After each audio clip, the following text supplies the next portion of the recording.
Hey, welcome. This is the Slam Your Vote Open Poetry and Fiction Reading and Contest. Welcome from Dean Matt Hurwitz. I'm going to say hello before I lay out some ground rules for you. Let's hear it from Matt, Dean of Liberal Arts. Hey everyone. I met some of you just outside a moment ago and kind of pressured you into being in the photo for me. So thank you. If you're on LinkedIn, please feel free to connect with me on LinkedIn. I'm all over LinkedIn, and that's where I usually post pictures when I take pictures of students. So you'll see those up there. I unfortunately can't stay very long today because I have something that I don't want to be doing after this, which is a meeting. I would much rather be listening to students read their work. But I do want to say to all of you, like, good luck today. I was saying this is the group outside, but like the fact that sounds like you didn't maybe have much of a choice, but we're going to pretend you had a choice and that you're reading today. But I will say, like, I think it's a real act of courage to share your work in a forum like this. My background myself, so I just started Middlesex 2 months ago. Before that, I was an English professor for decades and taught all sorts of classes. I never taught creative writing. I taught creative nonfiction.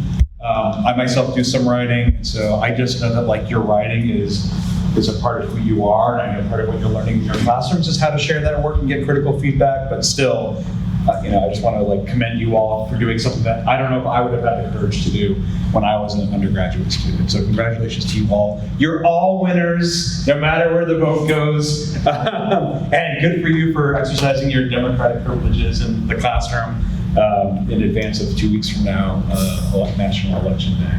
But good luck today. Please, if you see me walking around, my office is actually right over there in Henderson Hall, right next to Professor Laughlin's office, actually. Some of you might have seen me in there sometimes. Please introduce yourselves. I want to meet students. As I settle in more and more, a real goal of mine is talking to students, getting to know the students here. I will be able to do the work that I do best if I actually know what our students care about and what they're thinking. So please feel free, if you see me walking around one day, I'm in Lowell a lot too, just come by and say hi. Say, hey, I heard you one day talking about, you introduced this event I was in. Just wanted to say hi, here's my name. I'd love to connect with you. So good luck today, and thanks for letting me be a part of it.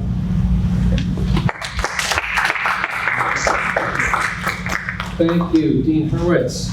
And I am Tom Laughlin, the coordinator of the Creative Writing Program here at Middlesex. And this is sponsored by the Creative Writing Department as well as the Office of Student Engagement. And want to thank a few people for helping with refreshments and helping to get word out. Maria McDuffie Clark and their Office of Student Engagement, Dean of Liberal Arts Matt Hurwitz, and the English Department Chair Jill Keller. Jeff Kaplan and his communications interns here doing some recording, practicing their skills and getting stuff to get up on the website is always nice. Beth Noel of our marketing department helps get word out. I'm excited today. We have 14 readers of poetry and fiction, and mainly this open reading is one where we're celebrating these creative energies of our students and faculty. And this is an environment at Middlesex where we're supportive and encourage you to be supportive and encouraging of people who do, as Dean Hurwitz said, step up to share their work. So please give them some noise and support and help. And also, this is a competition. 2 weeks from today is the national election. You may vote. I want to encourage you to vote beforehand or up to that date, but we're trying to get on board with that and have you have a democratic process to vote for a winner today. And that winner will get $50 worth of swag, Middlesex material, things from the college bookstore. If sizes don't work or things like that, you can always do some exchanges down the hall there. But the winner will get that, as well as accolades from everyone and pats on the back. So anyone need a ballot that doesn't have a ballot here? I've got ballots and the ballot boxes over on the right there, or your right. Okay, well, let's get started. Our first reader is Luccia Ajilore. Luccia.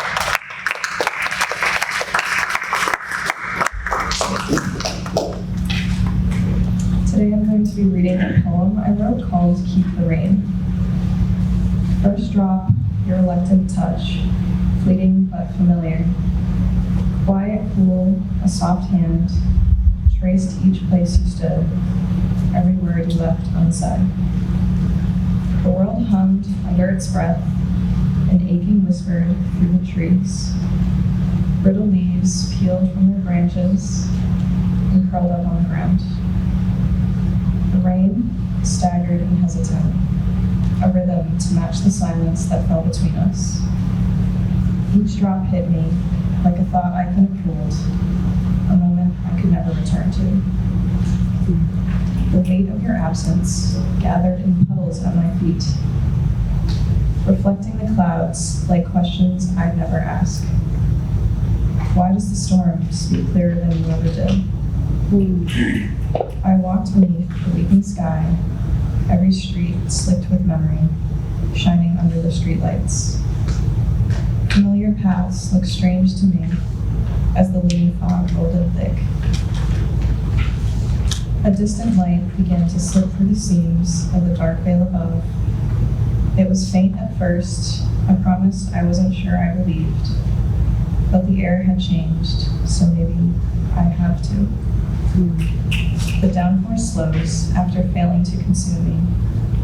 I lift my face to it, letting it soak through skin and soul.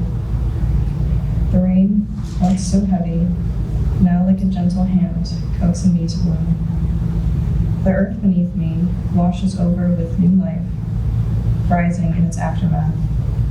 Its surface softens with each breath, so I keep the rain, pulling it deep within my roots, as a hopeful reminder that all storms must pass.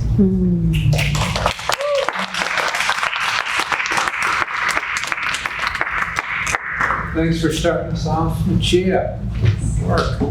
Our next reader is Sreya Pyles. Sreya.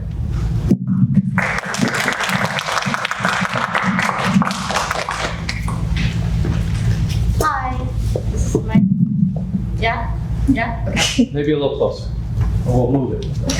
Do that. We want to hear you. Hi. I'm going to be reading a poem I wrote called The Hill That I Die On. The hill that I die on will be the one with the schoolhouse at the top. Someone once told me that we end where we begin, relying on the lead of another, for example, and releasing the things that need not be remembered. I began in a classroom. It hailed in there, cracking the kid in me like a windshield. I nearly stopped driving. Fear was the language I learned to write essays. When people ask, fear is not a language I speak anymore. Little do they know. I've used it in prayer since I learned how to beg, begging at the skinny ankles of women as they spit at me diamond words, heavy, shiny, sharp. I'm still begging. I began behind a desk, poster position of submission, shoulders hugging my neck, head bent, hand quivering, fingernails bitten to the quick. This woman I watched, she waltzed as she walked. She had a way of making romance out of ugly things. Or maybe that was me. Maybe that's what I'm doing now. When I look back, she was nothing original. People have been playing with power since they learned what it feels like to be afraid. However, she taught me this: how to acknowledge how little space I deserve with small steps and shrunken shoulders, how to worship through self-loathing, how to get on my knees and clasp my hands together through the simple words, I'm sorry, through the phrase, please, let me try again. Each tear, she taught me, was an expression of sacrifice. Only fear her and serve her with truth in all your heart. I recite my vows as the sun goes down. Somehow it managed to set every night without ever rising in the morning. This is the language of fear. Before I reach the schoolhouse, I will meet more women who will use power like clay. More than that, I will bow to every physical representation of self-assurance, break before each and every nonverbal declaration of self-love. I will continue confusing confidence for calamity. However, when I do reach the schoolhouse, the sun will be rising, signaling a new beginning, and I will not know. My nose will be buried in dirt as I kneel at her door, hands pressed together, fingertips brushing my chin. This is me greeting her. This is hello in the language of fear.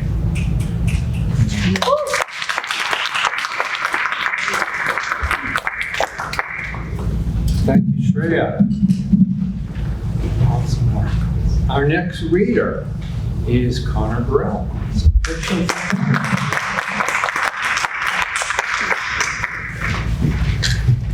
Hi, I'm going to be reading a piece of short fiction. Leaves crunch as I walk into Tommy's backyard. I see him maybe 20 feet away, sitting by the fire, alone, tuning his old guitar with a beer next to his chair. Hey man, how have you been? I ask as I sit into the chair on the other side of the fire, the tall orange flames painting a faint glow around Tommy's face. He looks up from his guitar and sets his gaze upon me. His face looks older than I remember. Slight wrinkles around his brow and nose. Slight little gray spikes of hair have found a way onto his beard. He finally responds, "A lot has changed, Lou. I'm married, child's on the way, and I've found a job that I don't absolutely hate." I smile. "That's amazing, Tommy. I'm still finding my way, still trying to find somebody." "You'll find them, don't worry," he responds. Tommy turns back to his guitar and begins to strum that same beautiful figure-style tune that he always used to play. I close my eyes and lean back, letting the ever-encompassing warmth of the fire heat my feet. It had been years since I felt the warmth of a fire, or at least tried to feel it. "Hey Tommy, who are you talking to out there?" A woman's voice calls from the back door of the house. I recognize that voice. It's Tommy's mother. "Lou," he says. I slowly get up to meet Tommy's mother's saddened face. Her eyes slightly glimmer for a moment. "Tell Lou I say hello, and that I miss him," Tommy's mother says softly, and then slowly closes their house's back door. "I will," Tommy responds. He turns to me and smiles. "You know I miss you a lot, Lou." I smile back at him. I miss him too.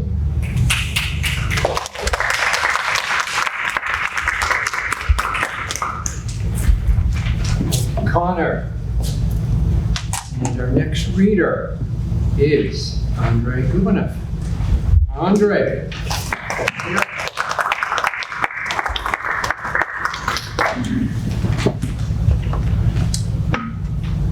Hello everyone, my name is Andrey. I'm a student of Professor Laughlin's creative writing class.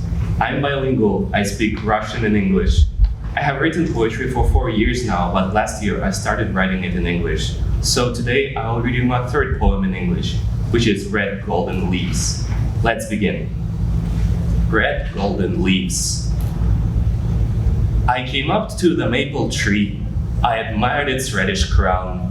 I witnessed a picturesque view. I said hi to Mr. Blue Sky. Though before paying my respects to that nature force's creation, there was another precious tree to which I slowly approached. Golden leaves, those ingots of life, greenish greatness followed before, gone forever, nature's alchemy gifted this tree golden leaves.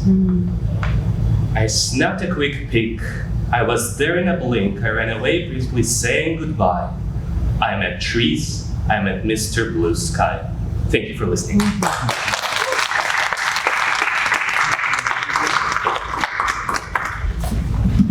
Andrey. And our next reader is someone who will not be able to be voted for, Willy Ramirez. Professor Willy Ramirez next.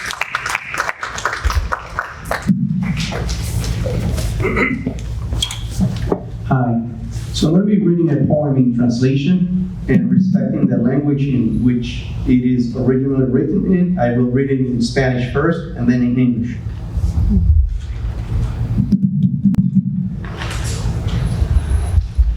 Defeating death. In Spanish first. Venciendo a la muerte. Mi padre casi conoció a su nieta, mi hija. Pero escucha, cuando yo busqué colocar la cámara del celular para grabar aquel momento imposible, porque yo sabía que no era posible. No pude encontrar el botón preciso de la cámara en el celular. Tocadas por un hechizo entorpecedor, mis manos se tornaron ineptas, incapaces, absurdas. Dejé caer el celular y desperté. Pero allá mi padre, posado en un sillón, yeso humano, parecía absorber todos los silencios en su universo de viento.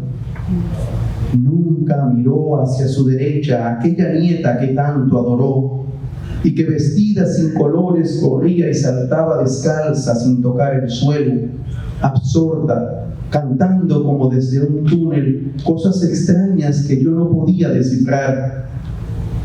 Era un cuerpo sin manos que aplaudía, una anatomía sin piernas que callaba y jugaba al lado de mi padre, que solo miraba hacia adelante como dentro de una pesadilla de hielo. Absurdo, muy absurdo también.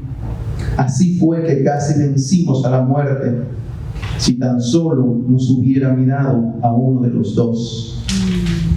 English translation: defeating death. My father almost met his granddaughter, my daughter. But when I tried to set up the camera on the cell phone to capture the memory of that impossible moment, because I knew even then that it was not possible, I couldn't find the right button on the camera's phone.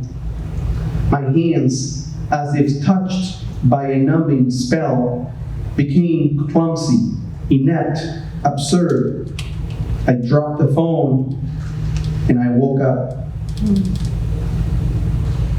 But there was my father, sitting on a chair, a human plaster, seemingly absorbing all the silences in his universe of wind. He never looked to his right at the granddaughter he so much longed for, who now dressed in colorless clothes, ran and jumped barefoot without touching the ground, absorbed, singing strange things I couldn't decipher, as if from a tunnel full of echoes. She was a body without hands that clapped, an anatomy without legs that jumped and played beside my father, who only looked straight, as if trapped in a nightmare of ice. Absurd, very absurd also. That's how we almost defeated death. If only he had looked at one of us. Thank you.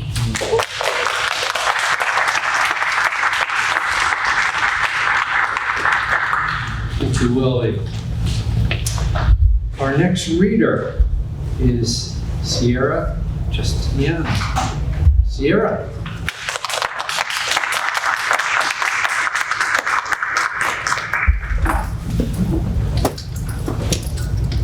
Hi, I will be reading a short piece of fiction that I wrote called Writer's Block. Abacus Scott was sitting in a train car in the middle of December with a pencil between his teeth and a typewriter in front of his face. His eyes glazed over as he stared at a blank page. Then a woman wearing a pink and silver dress with braided black hair came waltzing into the cabin. "Dear, when will you be finished?" she asked him. "Finished? Abigail, I haven't even started." Abacus was stuck. "You write one good story and then nothing. I'm supposed to be good at this," he ranted while biting the pencil between his teeth. "Well, if you keep stressing yourself out, you'll never write anything," Abigail advised, sitting down next to him. A woman screamed from outside the cabin. Abigail and Abacus ran out of their car and into the next one, and they weren't the only ones rushing out to see the commotion. A man was lying dead in the middle of the room. He was older, his hair was white. He was wearing a plain black suit with yellow socks and blue loafers. But what stood out the most was the red-stained handkerchief above his chest with a bullet-sized hole going right through it. Abacus thought his face looked familiar. In front of the body was an older woman with a wrinkled face wearing a large gray fur coat. The conductor was behind her wearing his blue buttoned-up uniform. His eyes were wide and his face was almost a shade of green. "My husband," the old woman screamed. "My husband is dead." Her hair touched her head as she fainted into the arms of the conductor. The room erupted with voices shouting over one another. Abacus looked back up at all of the people who had come running. There were only 7 of them, and most of them had similar features. A red-haired woman with a business coat and blue jeans stood next to a gray-haired woman with a sickly, frowned face on her, wearing a white cardigan under her plaid dress. She was much older than the woman who fainted. You could see the bones beneath her skin. Next to them were 3 men with red hair and full, bushy beards. They all looked almost identical. The only thing Abacus could tell them apart from was their large button-down coats. The man on the left wore a black coat, the man in the middle wore a green one, and the man on the right wore a blue one. Standing next to them, Abigail and Abacus noticed a tall man. His hair was brown, but you could see the gray hairs coming from out the roots. He wore a brown hat, and sweat from his face dripped onto his burly brown coat. Next to him stood a young man with curly black hair, wearing clothes with holes in them. He tried to hide them with his long brown coat. The conductor was trying to wake up the dead man's wife, who was still passed out in the middle of the room. "Abacus, look," Abigail whispered, pointing to the handkerchief on the body. Abacus looked down to see the initials, DG, Dimitri George. Abacus realized why his face looked so familiar. Thank you.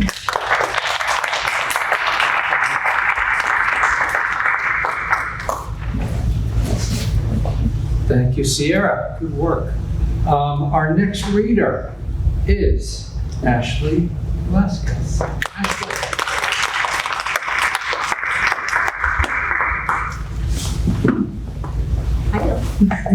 I am reading a continuation of an old poem that I wrote. It is a love poem. So, eyes of stormy gray, dragging me in with just a glance. Never-ending abyss is the bridge of your soul, a pit of endless beauty. Halos of yellow confine the voids, encompassing my world with radiance.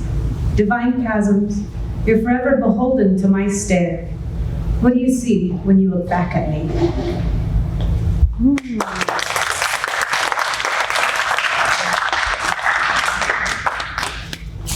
Thank you, Ashley.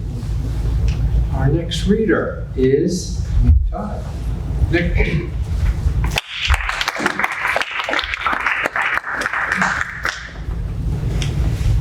I'll be reading a short protest poem that I wrote. We the people, dedicated to innocent black boys. We the people want what we've always wanted. The ideals our country was founded on, and we're tired of paying for promises. Boys are trampled, boys are broken, boys are killed. And so, we will fight. We fight for life, we fight for liberty, we fight for happiness, we fight for justice. Who are we? We are the peoples of America, those raised on the dream of freedom, fed bravery for breakfast, strength for lunch, and love for dinner. We are prepared to fight. Are you surprised?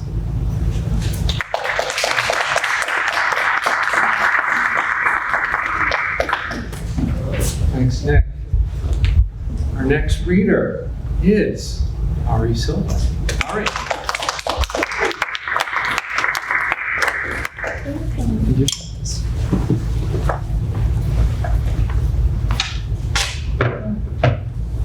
Wait, this is good? Okay. I have a short poem called Blind and Blue. A shade of blue I now connect to you. At first in you I thought I saw green, a serene green. You were the tree and I the leaves, and the breeze will let us dance together. But then slowly you turned my world blue. Back to the world where I was forced underwater by my own hand. Our relationship depends on me, but why? Sorry. Wait, can I restart? We got this. Sorry. I'm looking at this line. Okay, I'm gonna restart. Sorry. Blind and blue. A shade of blue I now connect to you. At first in you I thought I saw green, a serene green. You were the tree and I the leaves, and the breeze would let us dance together. But then slowly you turned my world blue, back to the world where I was forced underwater by my own hand. Our relationship depends on me, but why must it only be on me? We were once so fully aligned, but now you're the very swimming pool to which I'm drowning in. The air is cold, the water colder, but outside the breeze is bolder. So I lie and tell myself that in your world, I am more. Thank you.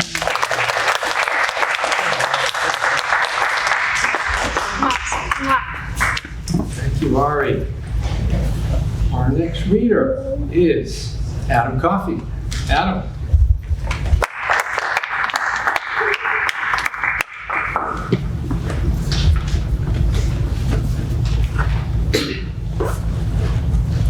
This is beginning of like a novella I started working on. It's called Bowling Green. It's the name of the town in Kansas it takes place in. It's based on a dream I had, so this is the first chapter. I probably won't have time to read all of it, so I'll have to end in a random place. What is wrong with my bed? The thought rushed through my brain with a start. I threw myself out of the foreign mattress and covers and stumbled out onto a carpeted floor. The sensation of the material, a far cry from my bedroom's hardwood floor, startled me further. I ran forward to reach for the doorknob, but instead was met with a thud against the wall. I slid down it, hyperventilating. I reached the floor, my head moving this way and that, like a machine. Whatever this room was, it was dark. Sitting there, I felt as if I was just staring into a giant painted black canvas, though something was scribbled in red toward its bottom left corner. Some kind of text. No, a time. I focused my shaky vision on the text. 3:36 a.m. it read, an alarm clock. I don't own any alarm clock. And why is this so far away from me? Those numbers looked as if they were 10 feet from whatever bed I'd woken up in. This is a nightmare, this is a nightmare, I heard myself mumbling in my panicked, half-delirious state. I pinched my nose and tried to breathe in. A reality check, something I'd learned from a girl who had known these strange spiritual beliefs. When you were in a dream, if you pinched your nose, you'd still be able to breathe through it. Confirming a reality, leading you to be able to induce a lucid dream. For years, this had been a habit when I'd find myself in weird situations. If being in this room was all just a dream, it would have been the most vivid, coherent I'd ever had. Anyone would ever had. I knew it was real. Still, when I felt the pressure of my nostrils suction at the lack of air, my stomach sank in dread. This was real. Sandy, I said hoarsely. My mouth felt like a cloth was stuffed into it. I clambered to my feet and went into the bed, my hand sliding across the mattress, feeling for her body. It wasn't there. It couldn't have been. The twin-sized mattress was hardly big enough for my own body, let alone hers as well. Sandy, where are we? I mumbled. My hands continued to pat down every square inch of that mattress in case she was somewhere missed. I then moved under the pillow. There was one pillow. No, two. I searched for my iPhone and then patted down my pockets. I learned then what I was wearing. Soft pajama pants and a short-sleeved t-shirt. I sat down on the side of the bed. My chest felt like a beehive. I asked myself what happened last night. All right, it's probably like 5 minutes, so I'll just end right there.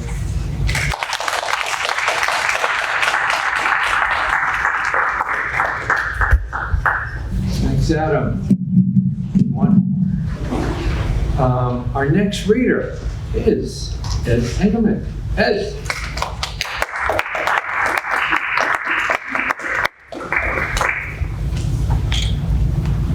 Good afternoon. I have a poem. Wrote it with my own 2 brain cells.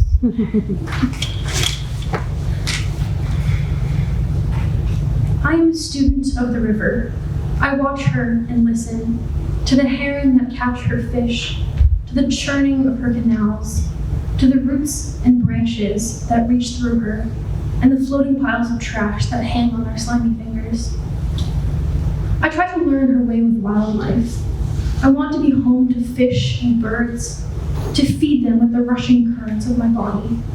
I want to build canals and let my waters slowly reclaim them, rotting the wood and catching the garbage before the herring do.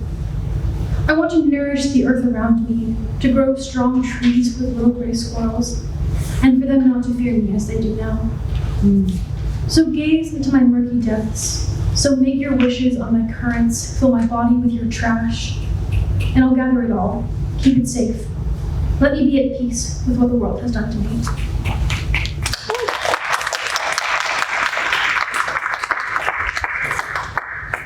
Thank you, Les. Our next reader is Michelle Whalen. Michelle.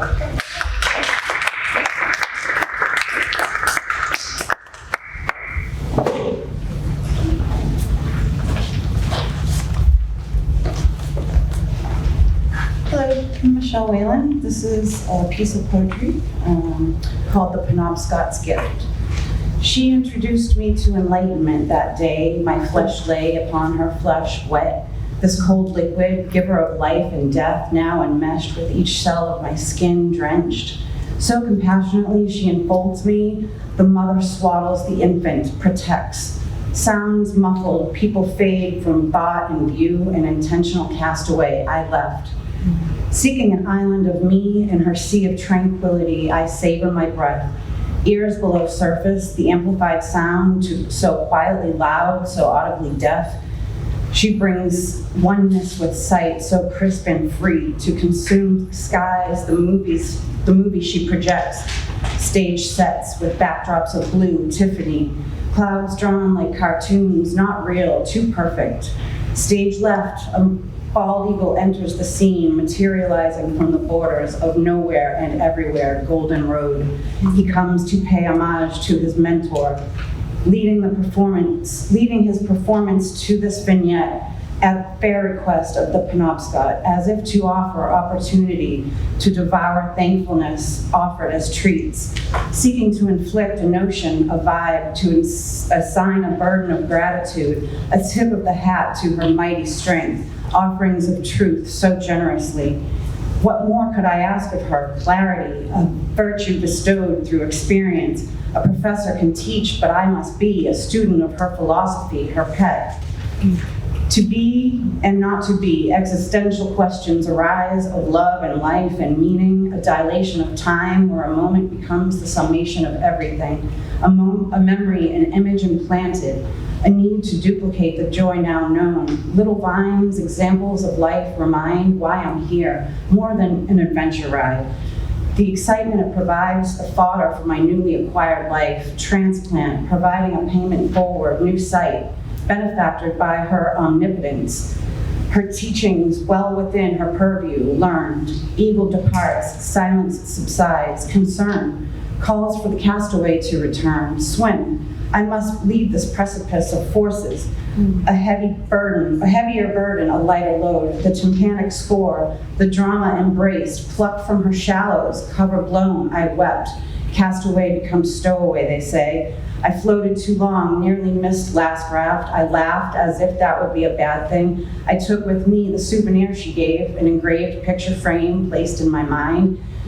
To pass along, to translate, to inspire. My rescuers jaded in their thoughts, irked, an event horizon so grand they see only the void of their ability. Dire failure to respond to her demands. Behold the glory and the majesty. Please allow me to introduce the show's star, the River Penobscot, my reverend queen.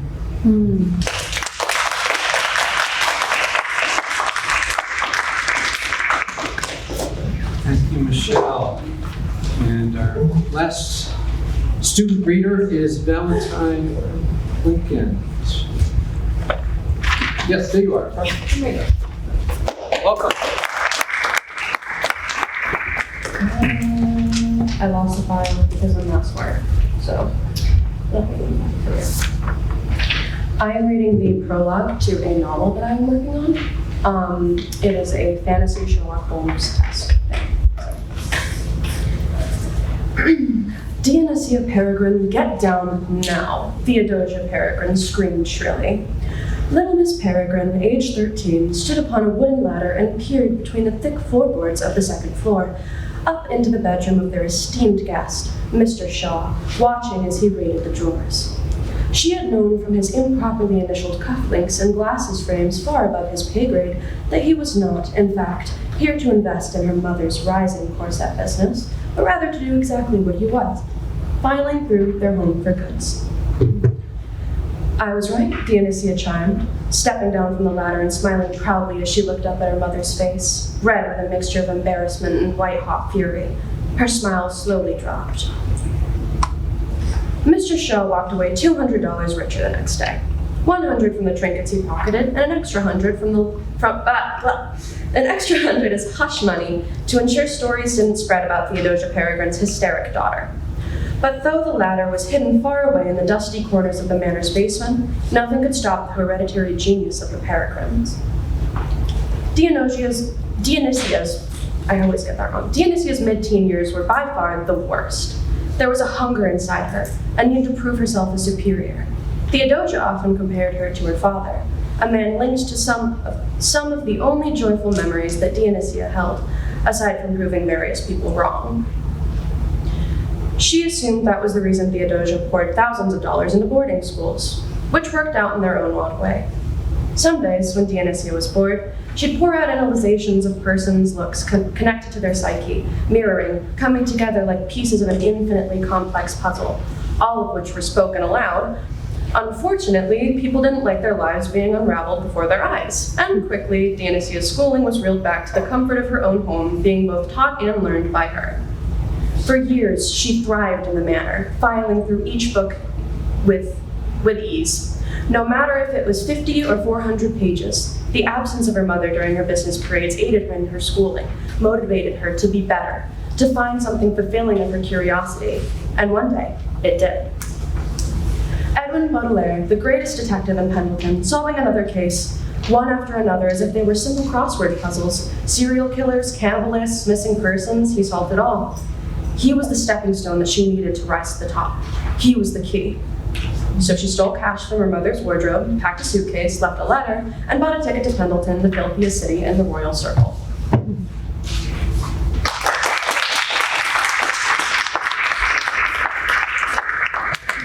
Thank you, Val. I'm going to round it up with a poem of mine before we do some voting for today, and also celebrating these wonderful voices. I want to pitch in mine. I have been involved in the last few months with collaboration with the Somerville artist Matt Carano. I've been writing poems in response to his paintings, and he's actually been painting in response to my poems. I want to pull overhead one of his paintings and read a poem that I wrote in response. One second. My poem is called Wakening. Behind today's explosion of buds, their shells tossed, leaves unrolling outward, hungry for snatches of sun between rain-smudged clouds, the wintered spring decay is dark with knowing. Deep blue shadows beneath shadows feed from forest floor, from vernal pools, from shallows, ponds, primordial mud, birthing yellows, blues, sharpened petals, slicing streaks of rust. Hidden nests blossom within canopies of green, twigs and vines clasping, clinging to branches, their discarded scraps swallowed into burgeoning burrows, crawling, snaking, feathering to life. Thank you. Sure. Go. And I want to ask if anyone needs a ballot who arrived late or doesn't have. I want you to take some time. So the prize is only one that is only students are eligible for the prize. And so there are boxes next to names, and I want you to select one person who will be, in your view, the best reader today. You looking for a ballot? Yes. Right, here we go. Anybody else need a ballot? Thank you. There's also, on the back, some ballot questions as well for us. But if you can take a moment, again, those who have boxes next to them are eligible. So please choose one. One person was unable to make it, had planned to read Morgan Burke, so you can maybe cross off first. Choose the best, and also answer some ballot questions on that. It is.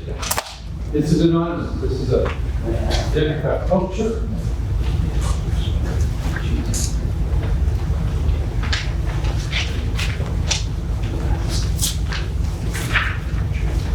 Please.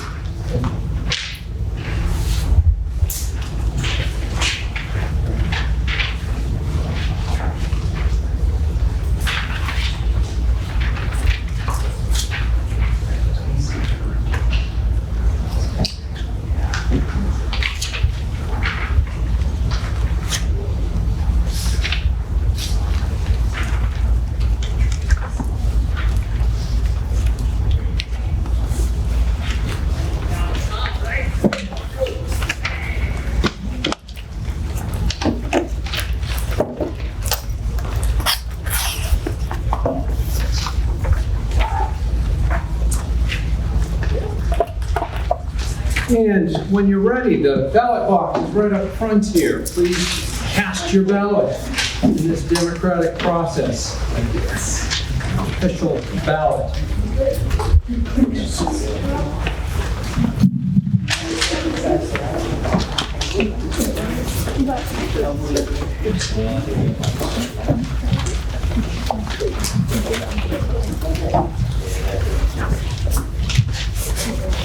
No.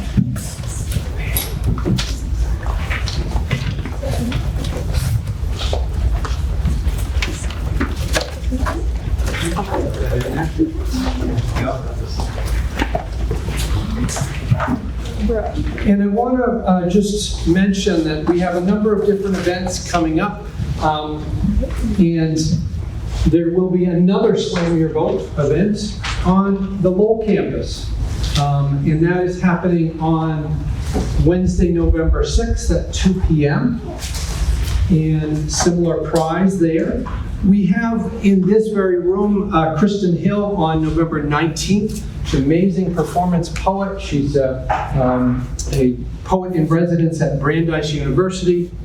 And she will be here in our Middlesex Visiting Writer Series. Also, we have a Middlesex night at the Untitled Open Mic on November 20th, the next evening. And that is one that will feature, there are features and then an open mic. So I want to encourage you to come and cheer on your fellow students and alums and faculty. Jean Traunstein, Professor Emeritus of Middlesex Community College, has a new book of short stories, and she is also a poet. She's going to be the featured reader, but we're going to celebrate Middlesex and lots of open mic people. Hopefully, I know I and a number of others here will be reading, so please turn out for that as well. The Middlesex, Creative Writing at Middlesex website, there's a QR code on the wall. If you want to pull that up, it has our readings, our information about our concentration, the Creative Writing Club, which meets Wednesdays this semester from 4 to 5. If you're interested, the officer who is in charge of organizing that is Conor Burrell. Can you wave to people? Yes. So talk to Conor. There's also a QR code on the wall if you want to sign up and let him know you're interested. But there are readings and events, and also recordings of past events. Dead River Review is also the literary magazine of Middlesex Community College, and encourage all of you who read today to submit to that. Great work and explore work by faculty, students, mostly students, but students, alumni, and faculty as well. Artwork, poetry, fiction, creative nonfiction, music as well. So take a look. And submissions, there's a link to submissions there as well. And the QR code is, I'll leave up there, but it's on the wall if you want to pull that up and take a look. So Professor Ramirez and I are going to do some counting. If you can go and have a snack and chat with others who read, who did you enjoy, give them some response, what stood out for you, any of that. We'll do some counting and let you know the winner shortly. How about a big round of applause for everybody who read?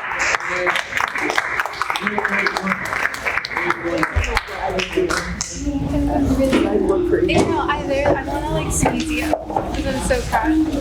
But I have to remember because I can't remember if I do this. That's fine.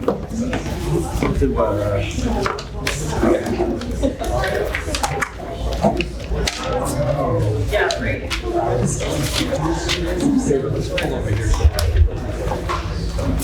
Okay, we have a winner. Professor Ramirez and I were careful and went through the ballots in this democratic process. First, again, I want to say a lot of great work here and just want to ask everyone to give a big round of applause. This is about celebrating our voices here. It's here.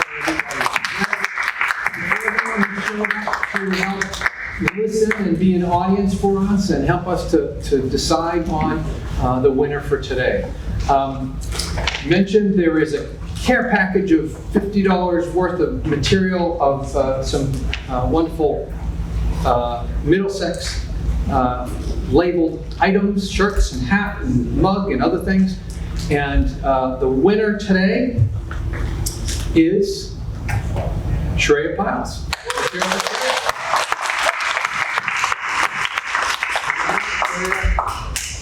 She's wearing a shirt and everything. Look at that. MCC votes. That's for you. Good work. Thank you. Please eat, drink, chat with writers. And again, think about clicking on that QR code and marking that website. Look for upcoming events. A lot of great things here on campus. So thanks again to everybody.